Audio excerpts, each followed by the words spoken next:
kalimtan nga karong bulana, bulan sa gugma nila pa, month of love. Last Sunday we had a message about love, and karong buntag we will be talking about that certain subject again. And we are going to read our text from Psalms 119 verse 97. It says there, "Oh, how I love your law. It is my meditation all the day." In John 14, verse 23, Jesus answered and said to him, "If anyone loves me, he will keep my word, and my Father will love him, and we will come to him and make our abode with him." So, all those verses talks about love, no? Karong panahon na, dili na uso ang kanang gitawag natong love letter, no? Kada bang magpadala imong mahal sa una nga pinagig sulat, no? Now, kasi nag-enjoy, kung imo i-compare karon, kaya na naman tayo mga gadget, na cellphone karon, text-text, chat-chat naman, no? Kasi nag-enjoy sa mga karaang damang, sa panahon na wala pa'y gadget, nag-enjoy sa mga sulat-sulat sa inyong mahal sa kinabuhi nga inyong gidawat o niya, nalipay kaayo mo. No? Alright. Mag-uyab-uyab, niya na mga notes nga ipadala, basta kay, muratag matuglangit, no? Panahon nga ingon, anak. Now, karong buntag, manaog sa ako kay mag-interview ko. Alright. Naalam ko yung pangutan-on karong buntag, tanaw na ko gyud og ato interviewon si Sister Celia kay karaang damang mang yun siya, no? Nanguyab man si Iki nimo, no? Naama to'y gayon nga nagpadala si Iki og sulat nimo? Ha? Nakasinate? Nabalibad do. Walay sulat-sulat si Iki. Diretsuhan ra di ito. Di ay? Wala gyud love letter. Ha? Wala daw siya ilami. Wala pa ilami siya daw. Sister Dina daw. Si Ingracio, nakasulay mong sulat-sulat ato, ter. Oh, okay. So, sa pagdawat ni mong sulat ni Ingracio, o sa may imong gibati niya to, be, kubaga ko? Kulbaan, oy. Kulbaan daw siya. Alright.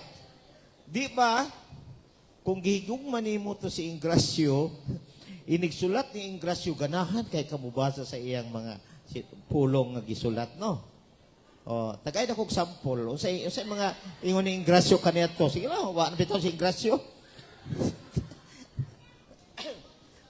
O sa, napakay may numduman nga word. Ay, namdam gyapon, oy. O sa may iyang gisulat ni mo daw, be? Der lago, der inday. Unya? Mahal na mahal kita.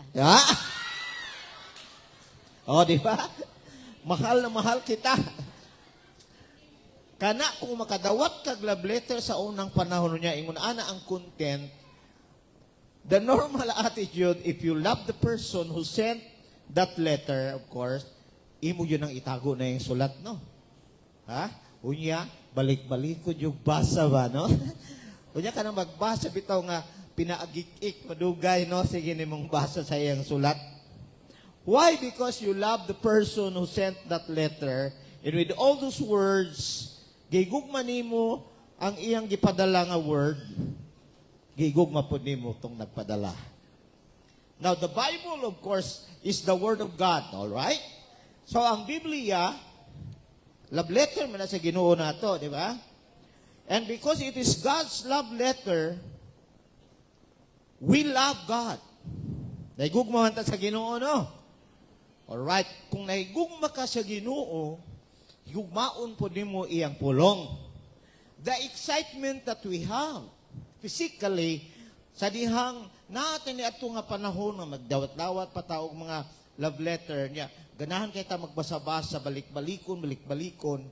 Nga ana po doon ta atong attitude sa Word of God. Di ta mapulan. Everybody say, di ta mapulan. Okay. So nga naman, tungod kay this is a letter from God, kaning Biblia ang pulong sa Ginoo, sulat manggunigikan sa Ginoo para nato. So dapat di tapulan, dapat kiligon ta kanunay sa pulong sa Ginoo nga atong ginabasa. Amen. Karong buntag mo na atong isgutan, no? Loving God's Word and its source. Pagigugma sa pulong o sa iyang tinubdan or gigikanan. Now, we are going to see the reason. The reason of loving God's Word and its source. Nga nung higugmaon man yun nato ang pulong sa Ginoo o ang iyang gigikanan. Nga mo ang Diyos, of course.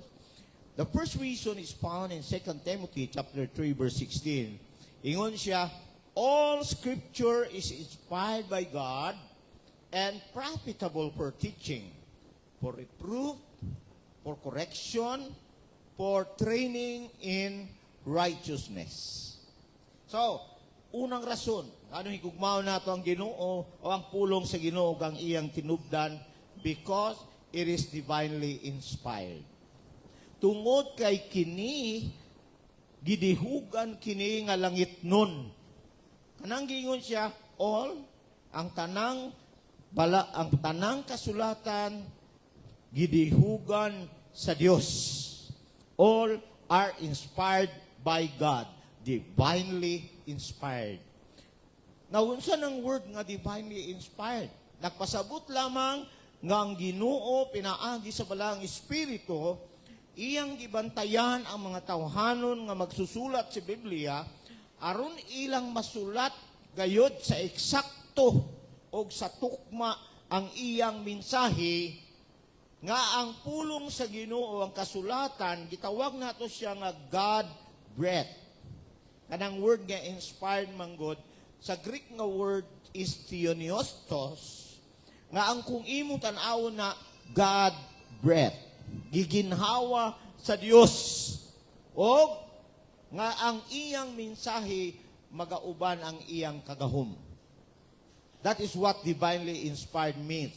Usa kini ka proseso nga diin ang Biblia masiguro nato nga way sayop o gamhanan nga pulong. O tungod niya na dapat lang yun natong higugmaon ang pulong sa Dios. Kay ngano langit nun mani nga pagdihog ang nahitabo bisan pa man tuod kung mga tao ang mga naghimo o nagsulat nagigamit sa Ginoo. Pero dili sila basta-basta nga mga tao, kay sila mga balaang tao sa Dios. Gigamit lang sila nga instrumento sa Ginoo nga maoy musulat sa iyang mensahe uban sa iyang langit nung pagdihog. Nahimo nga ang Biblia nasulat nga walay kasaypanan o walay kulang o napuno kini sa gahom sa Dios. Mabitaw ng mga taong pilosopo sahay kanang imong sangyawan, muingon man sila no nga, tuo-tuo mo anong Biblia. Sinulat ram nagtao. Ang tubag anak, kabalo mo sa maayong tubag anak. Ang mag-iro mo yung sulat, tao, gyud. Kaya di man makasulat ang iro. So, mga tao tuod, pero mga tao nga dili palahubog, mga tao nga dili kriminal, mga tao nga gitawag sila mga balaang tao sa Dios. God choose the holy men of God to inspire them, and then they will be used to write His Word.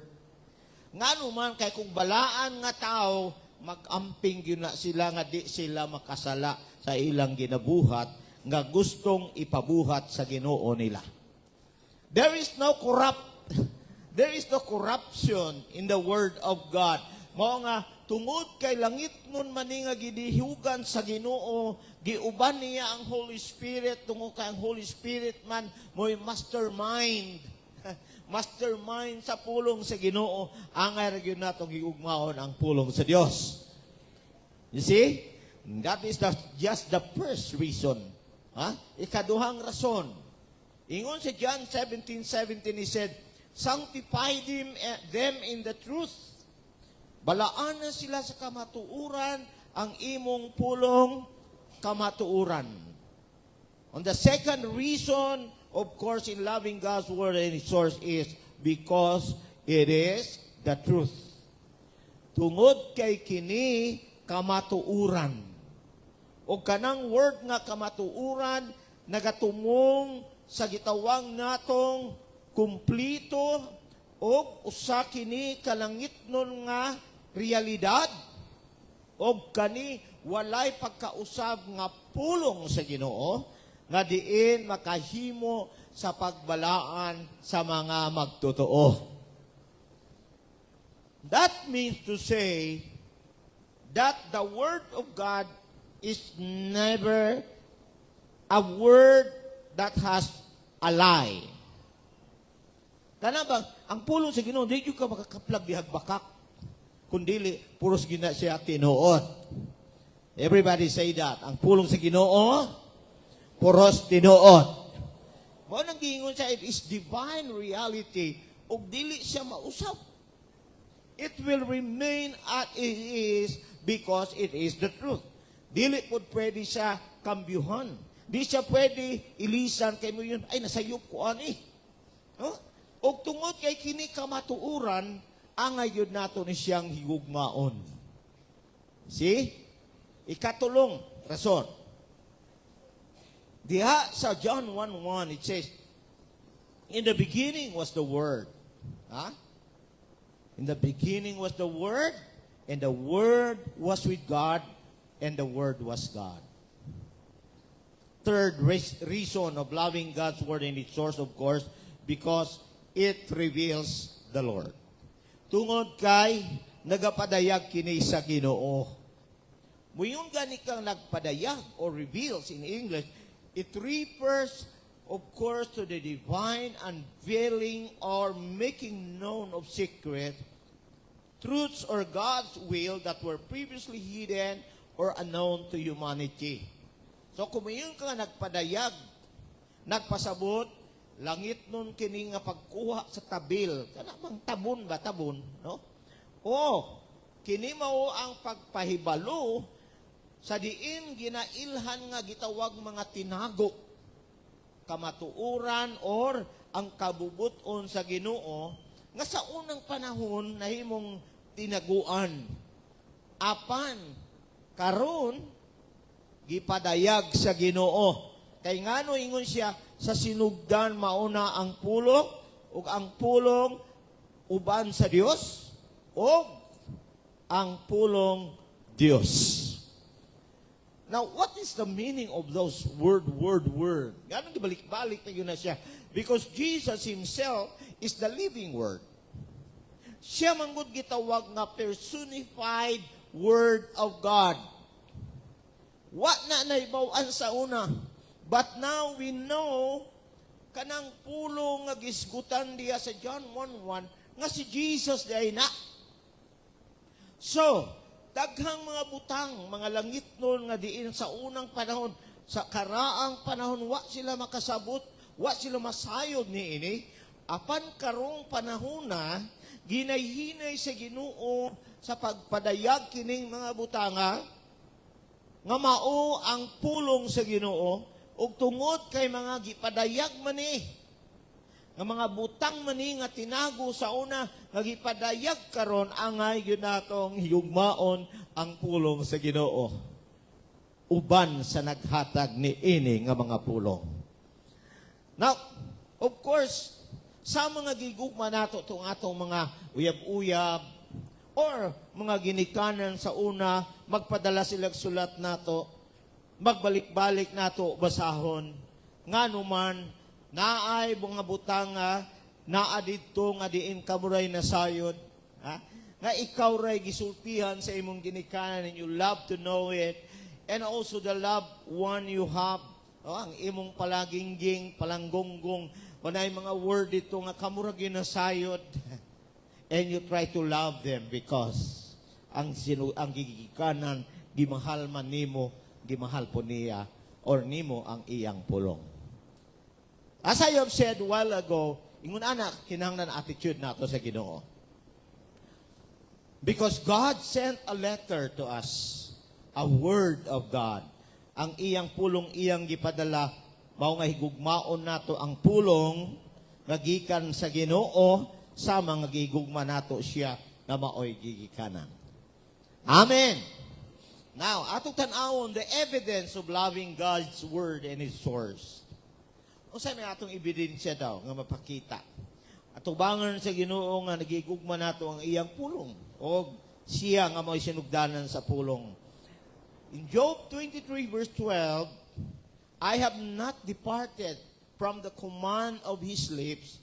I have treasured the words of His mouth more than my necessary food.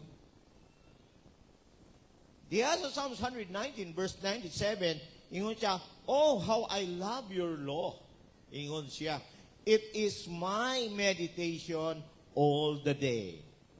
Una, of course, nga ebidensya nimo nga gigugma nimo ang pulong ug ang iyang gigikanan is deep affection. Unsa man ang deep affection sa Bisaya?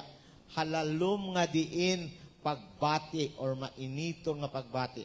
When you say deep affection, nagrepresenta kini siya og halalom og kinasing-kasing o usa nga gitawag natong gugma nga diin adunay pagsakripisyo nga dili lang kana bang muraba o kanang mabawra, muraba o pagpakaaron ingnon nga pagbati, apan usa kini ka pagkamaunungon nga dunay paghalad o pagkalanggikit or paghigugmaay, pagkaiusa sa usa ka butang or sa usa ka tawo.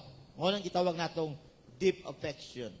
So it combines, all right? Nag-uban gininhi ang walay kondisyon o kana bang way kinaugalingon nga pagtugyan sa gitawag natong agape nga klase nga gugma sa pagkasuod. Giuban dinhi usab ang deep affection kanang halalom nga pagbati. Ang usa ka mainiton nga gugma sa panaghigalaay or sa usa ka pamilya nga pagbati. O tadata kung imo tan-awon, mag-iskot ganit ang deep affection, kombinasyon ni sa tanang klase sa gugma. Ha? Una nga atong gisgutan ang gugma nga diin nga walay kondisyon, agape, the divine love. Nausa dinhi ang gitawag natong philia, kanang klase sa gugma sa paghigalaay. O nasagol usab diri ang gitawag natong storge, ang imong paghigugma sa imong pamilya, ginikanan, igsuon, that is storge nga klase nga gugma. Kaning tanang klase sa gugma, when you talk about deep affection, naatanan diha. So, kung naakay halalong nga pagigugma sa pulong sa Ginoo o sa iyang gigikanan, mapamatud-an gyud nimo nga tinuod gyud kang adunay gugma sa iyang pulong o sa iyang gigikanan nga mao ang Dios. God can see your deep affection as an evidence that you love His Word and its source. O na maigsuon nga, di gyud ta ka pamakak, maayong kita, I love the Word of God. Usahay na yung mga tao ngayon, no? Kung ganahan yung ko sa pulong sa Ginoo. But those are the so-called superficial. Mabawra ba, no? Usahay tig pakaaron ingnon ra. Abe, unsa may mo pa matuod? Ha? Nga ganahan yung ko sa pulong sa Ginoo. All right. So of course, muingon ka, I have deep affection for the Word of God. I love the Word of God with all my heart. Ba? Mao na siya nga, kasukwahi na siya sa unang panahon, sa wa patay Kristo nga no man, dagko kay tag Biblia or naatay mga Biblia sa una, no? Pero, kung imong tan-awon, asa man nato ginabutang? Dito sa altar, no? Unya, kauban sa munyika nato itong palanggingga. Itapad yun na nato, kay mag-uban bang yun na sila, no? Unya human, abog-abogan na lang yun yung taon to. Baga na kay abog niya pagka-Domingo, kay mato matag simbahan, paan nato, limpyoan nato, sipit-sipitan nato sa itong ilok. may pang-ilok. Tinapay word. Pero tibok si mana, wag yun nato nabasa. Mao na, kung naigugma ka sa pulong sa Ginoo na, you kay deep affection for the Word of God. Di ka mahimutang kung di ka kabasa sa pulong na ibong gigugma. And that is the evidence that you love the Word and also its source. Ikaduha nga evidence nga mapakita nato sa Ginoo that we love His Word ingon siya, but His delight in the law of the Lord, and in His law He meditates day and night. Og ang iyang kalipay, ingon siya, naa diha sa kabalauran sa Ginoo, og diha sa iyang kasuguan, siya nagapamalandong sa maadlaw og sa magabi. The second, of course, evidence of loving God's Word and its source is gitawag natong consistent meditation. Mapadayunon nga pagpamalandong. Mao na ingon si David, nga iyang kalipay, ha? Ang iyang kalipay naa sa kasuguan sa Dios. Kanang kasuguan, kanang word nga law diya, that is the Word of God. Kaya sa unang panahon, wala pa man sila'y Biblia sama nato. Ang ilang Biblia sa una, ang mga kasuguan sa Dios nga gihatag kanila. Ug maukat to ilang ginapamalandungan. What is consistent meditation?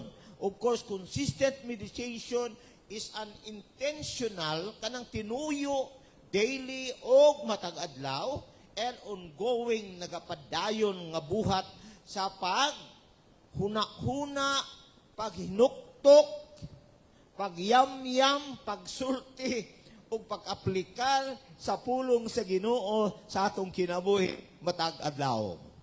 Everybody say matag-adlaw. Dili lang matag-simana, di lang matag-tuig ra, apan matag-adlaw, ingon si David. So, there is a consistent meditation. So, kung kanunay ka nga nagapamalandong sa pulong sa Ginoo, adlaw, magabi, din mapakita yun mo sa Ginoo. You love His Word and Him Himself nga naghatag sa pulong sa Ginoo. You know, sahay, magkunahuna ko sa panahon ba karon bitaw? Sa among panahon, lagi may meditation time. No? As a young people before, lami kay basa sa word ka ng kadlawon, kanaway saba. No? Lami kay mamalanlong sa pulong sa Ginoo, kanang buntag pa sa iyo. No? You will read the word and then pray, devotion, have a devotion before God. Mao ginang devotional time. Naay pag-ampo, naay inubanan sa pagpamalandong sa pulong sa Ginoo matag adlaw. Pero karon, ako bitang ginaunahuna, murag imposible na gyud ni mahitabo. Why? Ang atong attitude manggod karon inigmata na tong buntag, cellphone dayon, naba ko'y mensahe, naba ko'y text, scan, nya mo ato na dayon dito sa Facebook, kunya na mga reels nga gipang butang dito, malingaw na tatanaw. Wa ta nakabalong hayag naman di ay. You see? Pero karon kinahanglan tag-discipline gyud sa atong kaugalingon. We really need discipline, you know? Nga kung mahimo ilo nimo langan-langan in Jesus name. Why Facebook? Why cellphone? Kay magbasa ko sa Word of God. Kung na may Bible sa imong cellphone kana ato dito sa imong gidownload nga Word of God. Ayaw dito sa Facebook. Ayaw dito sa mga TikTok, mga unsa pa nang ginatan-aw nimo diya sa cellphone. Because this is very important. Kung makagahin man ka og time, paglangan-langan sa imong cellphone, gahini og time kanunay ang pulong sa Ginoo because mao nay kinahanglanon nimo sa imong kinabuhi. Karon. Labi na ron. Labi na ron that the world is getting worse. Wa jud kay sandigan nga lain ang pulong ragyod sa Ginoo. Amen. Now the third evidence nga mapakita nato, of course, in James chapter 1 verse 22, kanunay atong ginahisgutan, but prove yourselves doers of the word, and not merely, of course, hearers who delude themselves. Ikatulo, eager obedience. Kana bang masing kamuton, sa tawag ana, masing kamuton, makugihon, masing kamuton nga pagtuman. No? Eager obedience. Eager obedience, of course, nagatumong kini sa voluntaryo o hinanali o kinasingkasing nga tugbang nato unsay gisugo sa Ginoo. No? O kini gitukmod sa gugma o pagsalig, inay nga dunay pagkahadlok ingon nga usa lang ka obligasyon. Ha? Obligasyon ang pulong sa Ginoo nga gisulti. Mao na siyang eager obedience, meaning to say nga pagkadungog nimo sa pulong, pagkabasa nimo sa pulong, pagkahibalo nimo sa pulong, naadayoy pagtuman. Ha? Naadayoy pagtuman, dili ka ba mo ingon nga, nga na lang Lord, lipay-lipay sa kuani, ha? Pailipay sa kuani. You know, naay amigo, naay barkada, nagaan panahon sa birthday ni Zion, amigo nila ni Josiah karon na sa ospital. Usa sa hinungdan nga nung wa siya kasabot na wadaan siya kusog sana siya gana nagkurog siya unya wa kasabot sa iyang gibati unya usa sa hinungdan karon na ay blood clot sa iyang brain. Usa sa hinungdan is vape. Kana bang gipuli nila sa ana ba, no? Kamao man ang young people ron, di ba? Hala siya paaso-aso. Usa na siya sa hinungdan. Mga igsuon, kung ingon ana atong eagerness, kana bitong, mangandoy ba ka anang butanga yun, no? Mangandoy yun ka anang butanga. Kung ana ang reaksyon nato sa pulong sa Ginoo, makita yun sa Ginoo ba nga, kana bang, naigugma yun ka sa pulong o sa iya, ha? So, we can show evidences like this. Karong panahon na maigsuon, nakakita yun ang Ginoo natong tanan. Are we still have that deep affection and, of course, consistent meditation and eager obedience of the Word of God? No? Gigugma pag yun nato ang pulong. Kanta man ta kanina matinud-anon ka. Matinud-anon ba ang pulong sa Ginoo? Ha? We always sing that. Atong ginakanta na, yes, matinud-anon yun ang Ginoo sa ug sa iyang pulong. Ang dili matinud-anon, kitara. But praise the Lord, nga ang pulong sa Ginoo in the book of Timothy said, He remained faithful when we are not faithful. Now, we are going to see the cultivating of loving God's Word in its sword. Unsa man nato nga makultivate nato, maugmad nato, madaro nato, ha? Cultivate mo gamit nato. Madaro nato ang kanabang paghigugma nato sa pulong nga mahitabo gyud ni sa atong kinabuhi. It means the ways, no? How can we cultivate loving God's Word and His sword?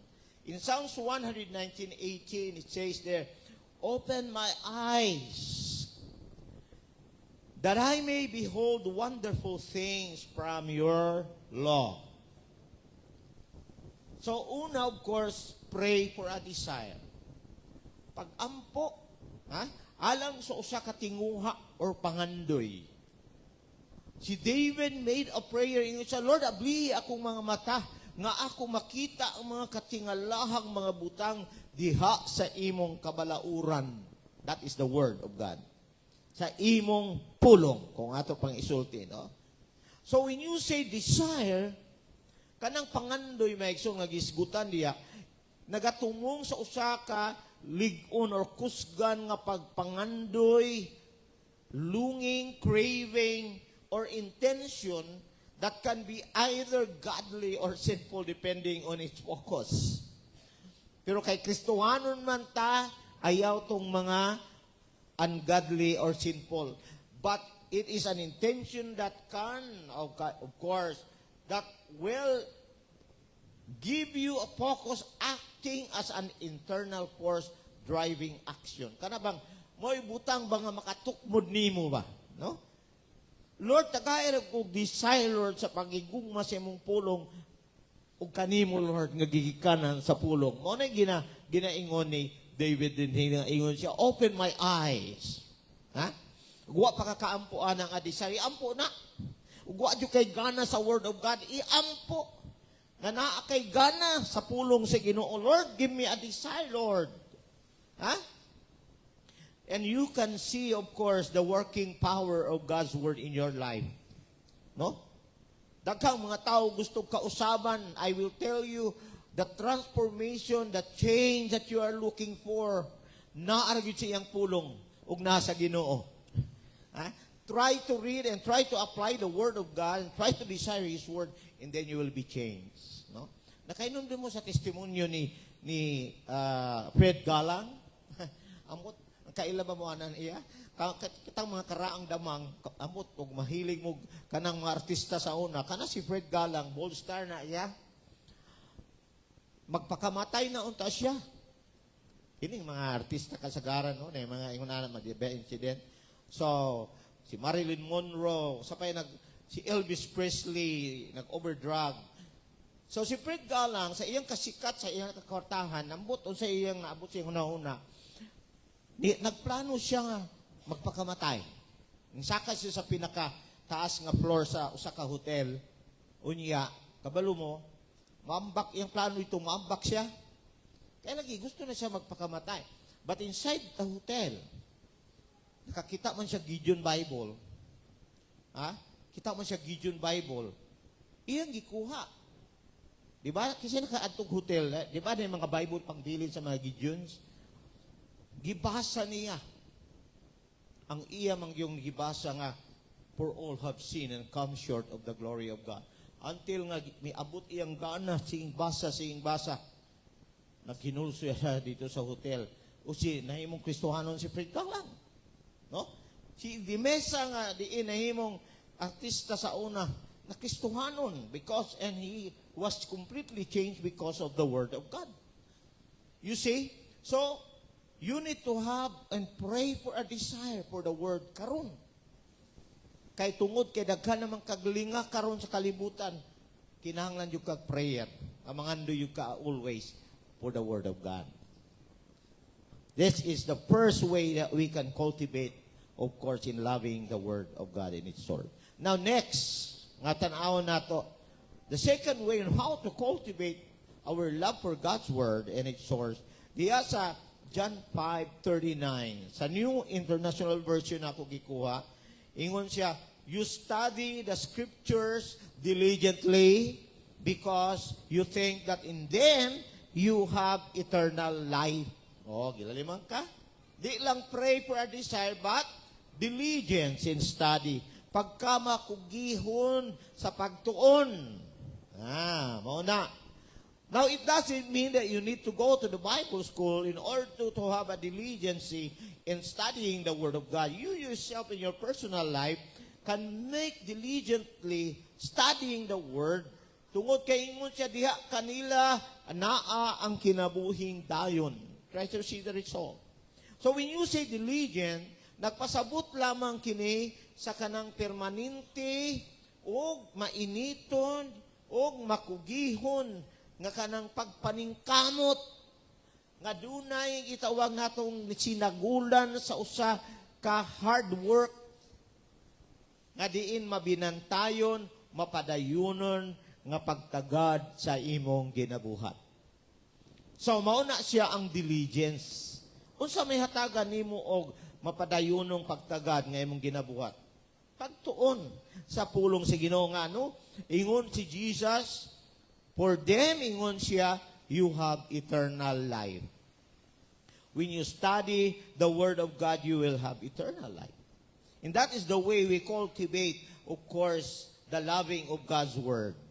You need not only to pray for a desire, but you need to be diligent in studying God's Word. Ikatulo, in Psalms 119, verse 72, I have found another translation, the Passion Translation. Nag-ingon siya, the words you speak to me are worth more than all the riches and wealth in the whole world. No ba yung gift type? All right, yeah. So, ganahan ko sa iyong translation. As clear, no? So, ikatulo, of course, unsaon nato pag-cultivate ang pagigugma nato sa pulong sa iyang gikanan, of course, the third is recognize its value. Ilha ang pagkabililhon ni ini. Everybody say pagkabililhon. Ha? Kabalo mo giun sa ni David Pangingon, ang imong mga pulong nga imong gisulti kanako, mas bililhon pa o dako pa presyo kaysa tanang mga bahandi o pagkadato o pagkabahandi sa tibuok nga kalibutan. He was making a comparison between riches and wealth from the word he heard from God. Ug ingon siya, mas worth, meaning the value, the price, ang presyo kung imong itandi sa akong mga bahandi o sa mga bahandi nga kalibutanon, mas bililon, dako pa yun og value ang mga pulong nga imong gisulti nako. And when you say recognize, it signifies a deep, often spiritual acknowledgement of truth, divine authority, or personal identity. Nagpasabot nga imong ilhon, ha? Nga kani nga butang, imong ilhon nga kini mao kamatuoran ug adunay langit nun nga kagahom. Og kini siya kumuyong kag value, it refers to the intrinsic worth, meaning kana mang iyang presyo gyud, high esteem or price of someone or something, often contrasting spiritual importance, you see, eternal and moral worth over temporary earthly positions. So kinahanglan nga ikaw karon makabalo ka magtimbang o mag-assess. Mag-assess sa asa may mas bugat or asa may mas mahal nako, kanibang bahandi nga kalibutanon o kanibang pulong sa Ginoo nga magdala ka nako dito sa kinabuhing dayon. Nga kung akong ang kunon tanang bahandi aning kalibutana, puros man gyud mawara.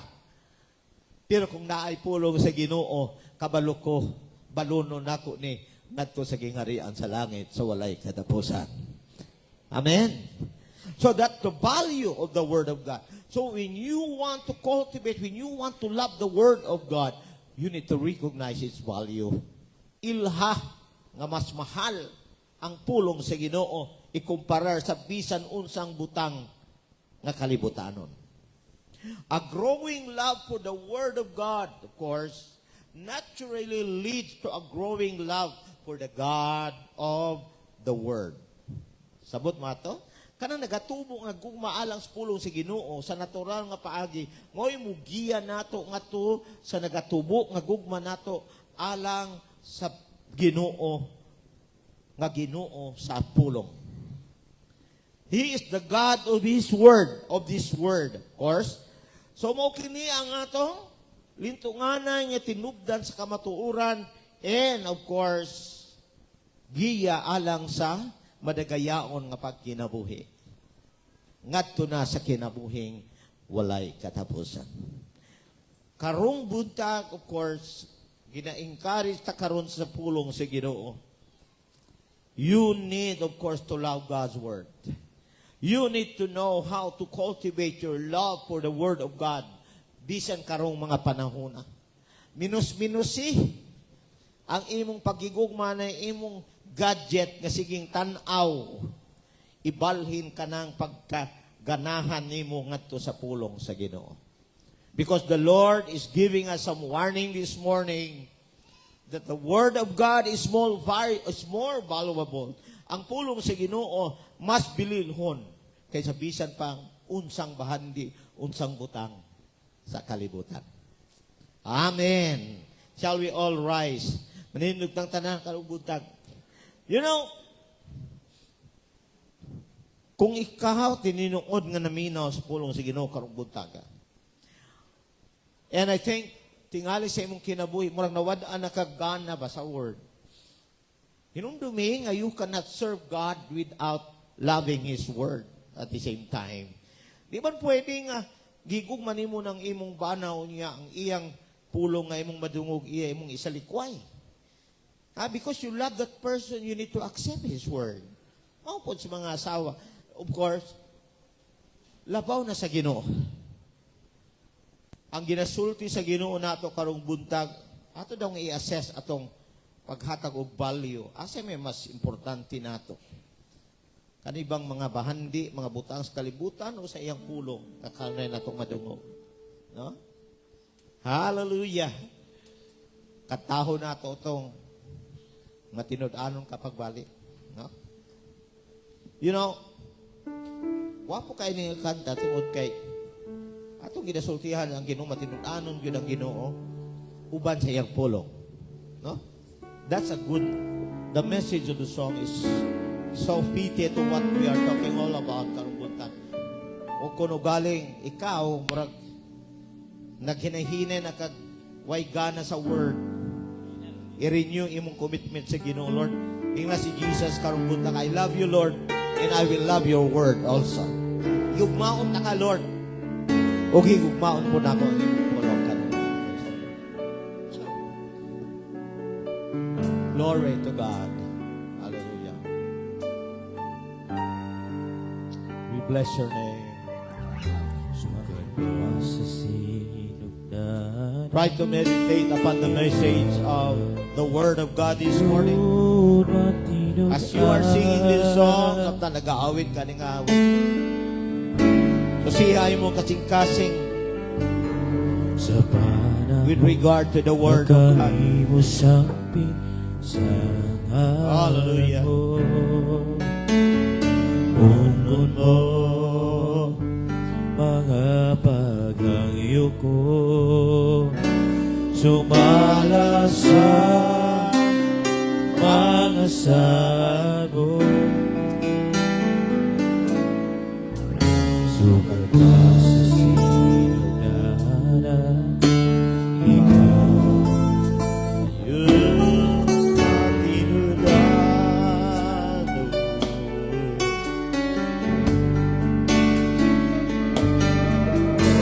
sa panahon na kami musapit sa sanghala mo.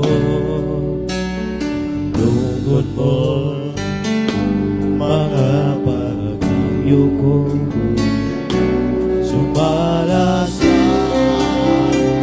mga saman mo.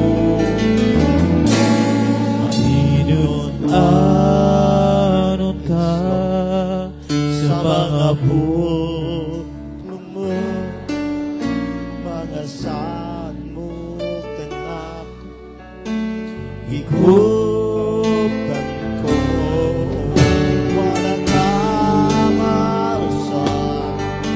sukat pa kaniyan mo, ang panglaong ko, ikaw lang ang Jesus.